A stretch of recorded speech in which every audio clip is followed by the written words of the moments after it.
Review of the Robotjoy power supply. It's a 480 watt, 24 volt, 20 amp DC power supply. You've seen this in my other videos. This is what I'm using to power my lathe project. And I had a couple issues with it. We had sparks, fire, and it was fun. And so this is kind of a disassembly detective work to try to find out exactly what happened. And so I'm going to go through the power supply, show you what I found out, what was wrong with it. I'm going to be posting a link at Amazon to this review, and also on this review I'll be posting, be cross-posting. So anyway, originally I was just going to send it back, and then there was a label on it, you break the seal, you void your warranty or whatever. But I don't really think they're going to bust me on that, especially after they see the video. So, I'm working around a metal cutting lathe, and I would, somebody could probably easily say, well, he's got metal chips in there and stuff. And so I tried to look at this from the perspective of, maybe I did do something wrong. But after looking at it pretty closely, I definitely found there's a manufacturer's defect with it, and I'd like to show you. So just going back, like I said, I decided to go ahead and bust the seal and open it up. And really, you got like one screw to take out here, and you take this screw out here. As I mentioned in the previous video, this item was dropped when I received it, and this was bent. It was actually bent a little bit more. I straightened it back out. It was still in the factory sealed. They just like shrink wrap it with plastic, but it had been dropped, and it looks like it had probably been dropped before it was actually shipped. And what I'm inferring is just from what I've seen, I believe it was dropped at the manufacturers before they packaged it, because it didn't look like the box was damaged. The factory box that was inside the Amazon box didn't have any bent corners. So just to let you know, I believe this was dropped at the factory beforehand. Okay, try to speed this up a little bit. We'll pull the cover off. It does have inspected. I don't have the other part, but it says 2015, and it 8th month is marked. So this was built in the 8th month of 2015. All right, cover off here. Okay, and I have all the screws are out here, and I got a heat sink out.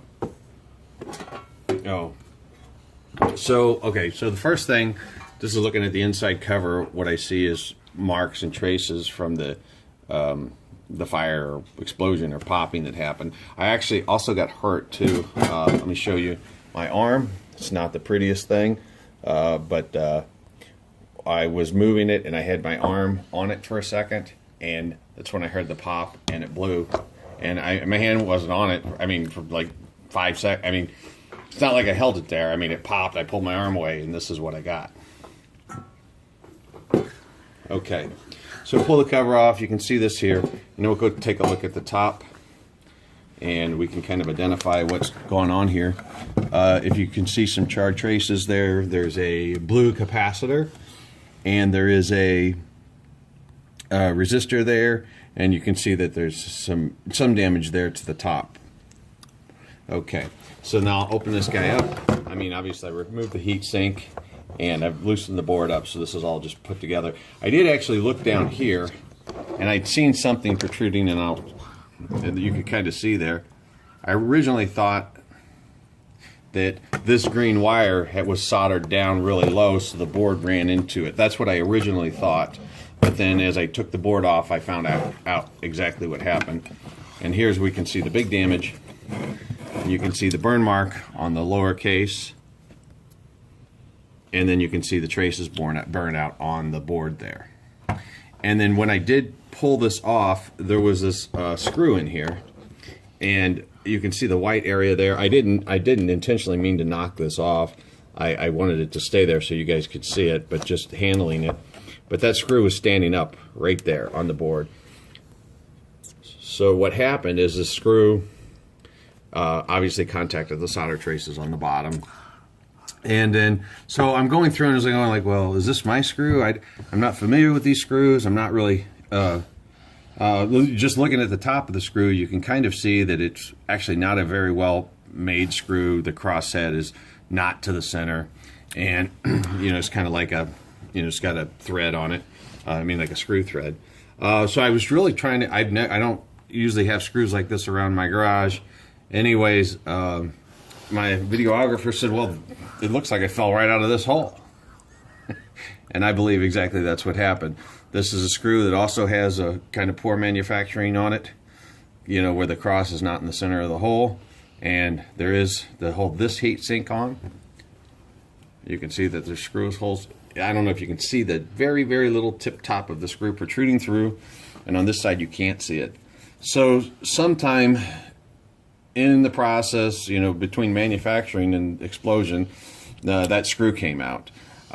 It doesn't look like a really good design in the first place. I mean, if anything, I don't know if you can really see these threads on these screws. I mean, they're using that screw to hold this aluminum heatsink in. What is there, one thread holding this in? You know, I think they could have probably done this better. But unfortunately, as you can see, it led to a catastrophic failure.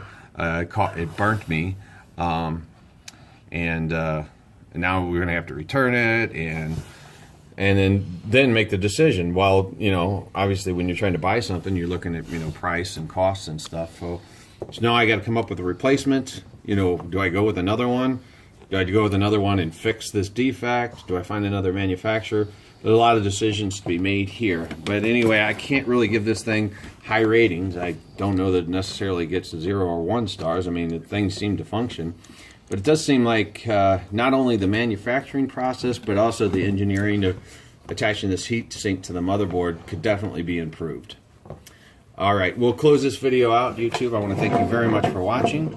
Y'all have a great day.